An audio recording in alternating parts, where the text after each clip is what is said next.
नमस्कार दोस्तों, ITI career hub YouTube channel में आप सभी का स्वागत है। अगर आप इस चैनल को पहली बार देख रहे हो तो चैनल को सब्सक्राइब करके बेल आइकन को प्रेस कर दें, जिससे आने वाले सभी वीडियोज़ की नोटिफिकेशन आपको सबसे पहले मिल सके। तो साथियों, अपने फास्टनर पढ़ रहे थे और फास्टनर के अंदर आज अपने वाशर के बारे में जानेंगे। वाशर क्या होता है, इसके बारे में अपने आज की क्लास के अंदर अध्ययन करेंगे। तो चलिए क्लास को स्टार्ट करते हैं। देखो, अपनी फास्टनर की क्लास थी और उसी के अंदर एक टॉपिक आता है जिसका नाम है वाशर। आज हम वाशर के बारे में जानेंगे। देखो, वाशर है वो क्या होता है। तो देखो, अपने क्या करते हैं, किसी पार्ट को जोड़ते हैं, उनको फिक्स करते हैं, तो वहाँ पे अपने नट के द्वारा इनको जोड़ने का काम करते हैं, नट बोल्ट के द्वारा। ठीक है। तो वहाँ पे नट के द्वारा अपने उसको जब कसते हैं तो कसते समय जो उसकी सतह है उसको ख़राब होने से बचाने और दूसरा दबाव क्षेत्र है उसको बढ़ाने के लिए अपने एक गोलाकार प्लेट काम में लेते हैं। उस प्लेट को क्या नाम देते हैं भाई? वाशर नाम देते हैं। ठीक है। तो ये हो गई इसकी डेफिनेशन।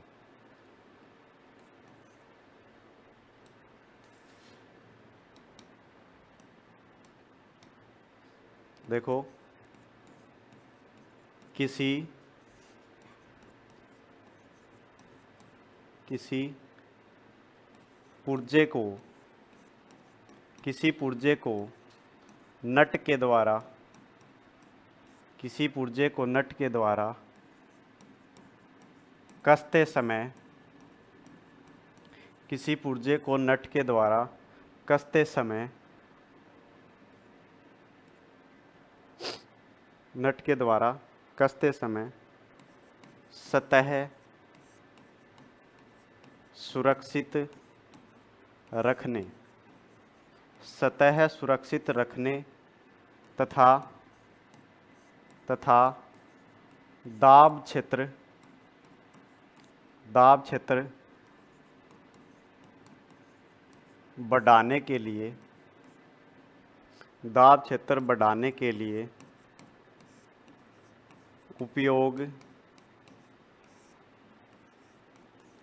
की जाने वाली उपयोग की जाने वाली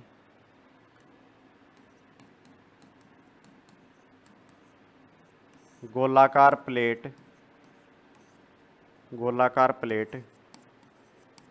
वाशर कहलाती है। देखो, इसके इंट्रोडक्शन के संबंध में क्या बात लिखी है मैंने। देखो, किसी पुर्जे को नट के द्वारा जब अपने कसते हैं तो वहाँ पे जो सतह होती है, जॉब की जो सरफेस होती है, उस सरफेस को सुरक्षित रखने तथा दाब क्षेत्र को बढ़ाने के लिए उपयोग की जाने वाली धातु की एक गोलाकार प्लेट होती है। उस प्लेट को क्या नाम देते हैं भाई? वाशर नाम देते हैं। ठीक है। तो ये हो गई अपनी वाशर की डेफिनेशन। अब देखेंगे अपने वाशर हैं वो कितने प्रकार के होते हैं, इसके प्रकारों के बारे में जानेंगे। सबसे पहला washer, plain washer. Plain washer, ठीक है। देखो, इसके अंदर क्या ध्यान में रखोगे, जो प्लेन वाशर होता है इसकी धातु, सबसे पहले तो जो प्लेन वाशर होता है ये सामान्यतः है एमएस के बनाए जाते हैं। एमएस यानी माइल्ड स्टील के ये निर्मित रहते हैं। सामान्यतः है माइल्ड स्टील से निर्मित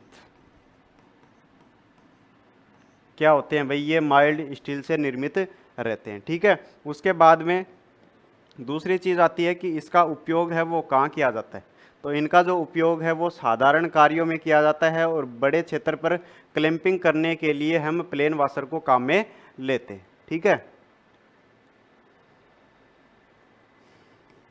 साधारण साधारण कार्यों में साधारण कार्यों में बड़े क्षेत्र पर बड़े क्षेत्र पर क्लैंपिंग क्लैंपिंग दबाव देने के लिए किया जाता है।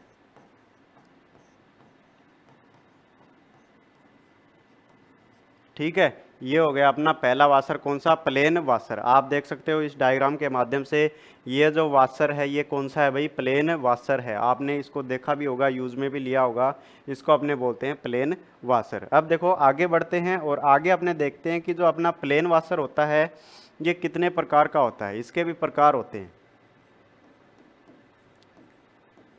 Types of plane washer.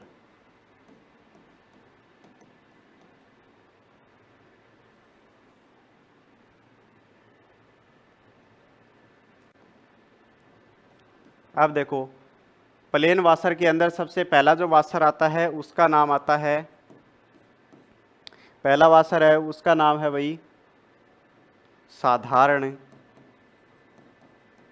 Plain washer.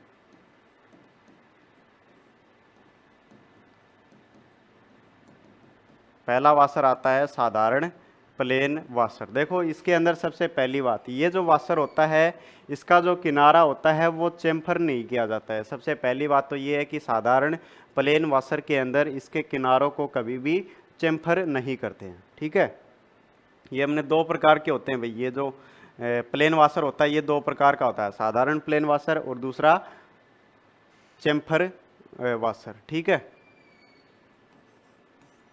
किनारों को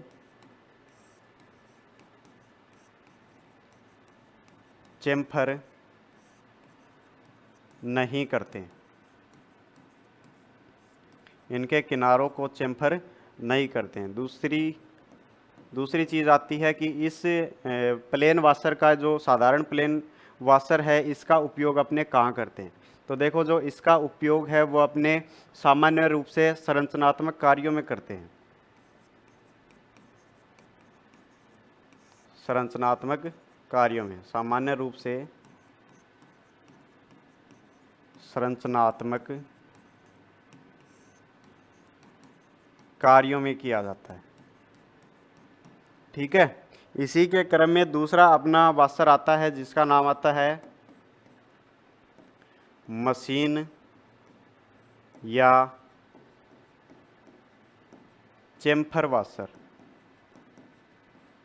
मशीन या चेम्फर वाशर, इसके अंदर सबसे पहली बात, ये जो वाशर होता है इसके किनारों को चेम्फर किया जाता है। कितने डिग्री के ऊपर, 30 डिग्री पर या फिर 45 डिग्री के ऊपर इसके किनारों को चेम्फर करते हैं। किनारों को क्या किया जाता है भाई, चेम्फर किया जाता है। कितने डिग्री के ऊपर, 30 या 45 डिग्री पर चेम्फर करते हैं। ठीक है, दूसरी बात, इसका उपयोग कहाँ करते हैं अपने, तो इसका उपयोग अपने मशीन असेंबली में करते हैं। मशीन असेंबली में किसका यूज करते हैं, अपने मशीन या फिर चेम्फर वाशर का उपयोग करते हैं। ठीक है, तो ये हो गया अपना पहला वाशर, कौन सा, प्लेन वाशर। ठीक है, सादा वाशर। उसके बाद में अपने आगे बढ़ते हैं और एक के बाद में दूसरा नंबर आता है अपना टेपर्ड वाशर।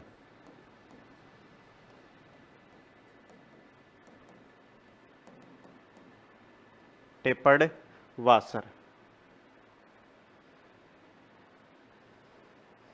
देखो ये जो वाशर होता है ये किस आकार में होता है भाई, इसके जो नाम है उसके अंदर ही पता चल रहा है कि ये जो वाशर होता है ये टेपर में बनाया जाता है। और इसका उपयोग कहाँ करते हैं, जहाँ पे जो सतह है वो कैसी होती है भाई, टेपर के अंदर रहती है, वहाँ पे हम इस प्रकार के वाशर को काम में लेते हैं। ठीक है, तो पहली बात तो क्या है, ये वाशर टेपर में बनाए जाते हैं।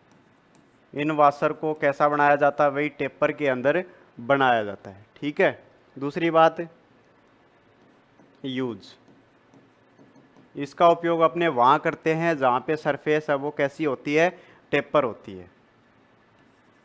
जहाँ सरफेस टेपर हो वहाँ पे हम इस प्रकार के वाशर को काम में लेते हैं।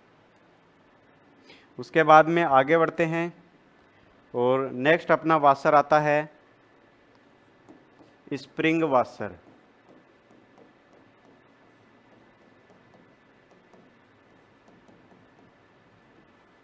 स्प्रिंग वाशर, देखो स्प्रिंग वाशर है, ये किस धातु का बना हुआ आता है? तो देखो अपना जो स्प्रिंग वाशर रहता है ये स्प्रिंग स्टील से निर्मित रहता है। उसके अंदर, इसके अंदर क्या होता है भाई, इसके दो सिरे होते हैं।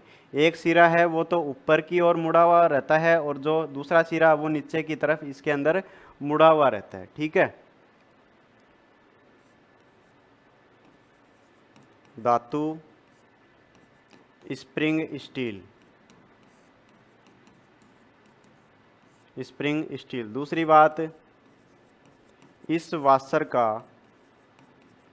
इस वाशर का एक सिरा,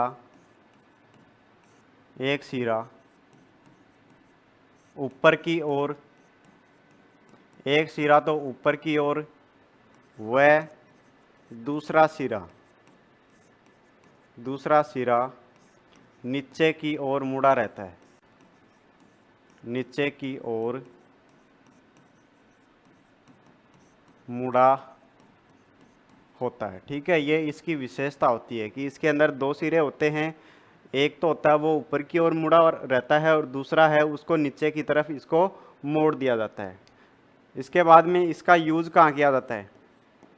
तो देखो इसका जो यूज है वो वहाँ किया जाता है जहाँ पे कंपन है वो अधिक रहता है और झटका लगने से जो नट है वो ढीला हो जाता है, वहाँ पे इस प्रकार के वाशर को काम में लेते हैं, जैसे कि कंपन होने के कारण अपना नट है वो खुले नहीं। ठीक है, जहाँ पर कंपन व झटकों के कारण, झटकों के कारण नट के खुलने की संभावना होती है, वहाँ इस प्रकार के वाशर को काम में लेते हैं। ठीक है, इसके अंदर आप देख सकते हो ये सिंगल कॉइल स्प्रिंग वाशर है। इसके अंदर देखो दो सिरे हैं, इसको ऊपर मोड़ेंगे और एक को नीचे मोड़ेंगे। जो अपना साधारण वाशर है उसको अगर अपने बीच में से काट के एक को ऊपर कर दे और एक को नीचे कर दे तो कौन सा हो जाएगा? Single coil spring washer. ये डबल कॉइल स्प्रिंग वाशर है जो कि दो इसके अंदर राउंड बने हुए हैं। ठीक है, ये डबल कॉइल है और ये सिंगल कॉइल स्प्रिंग वाशर। ठीक है, उसके बाद में आगे बढ़ते हैं। नेक्स्ट वाशर आता अपना दांतेदार वाशर।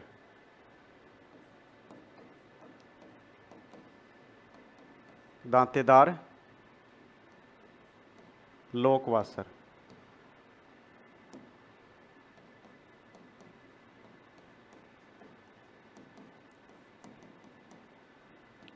दांतेदार लोक वाशर, देखो ये जो वाशर होता है इसके अंदर क्या होता है भाई, खांचे कटे हुए होते हैं। आप देख सकते हो इसके अंदर खांचे हैं वो काट दिए जाते हैं, इसलिए इसको क्या कहते हैं? दांतेदार लोक वाशर कहते हैं। इसमें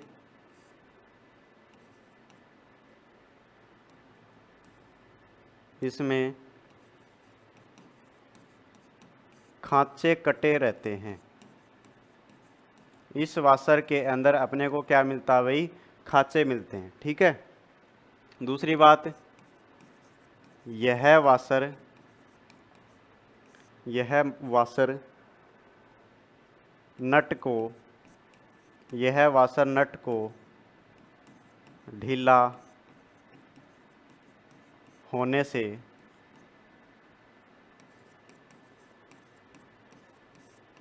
रोकता है।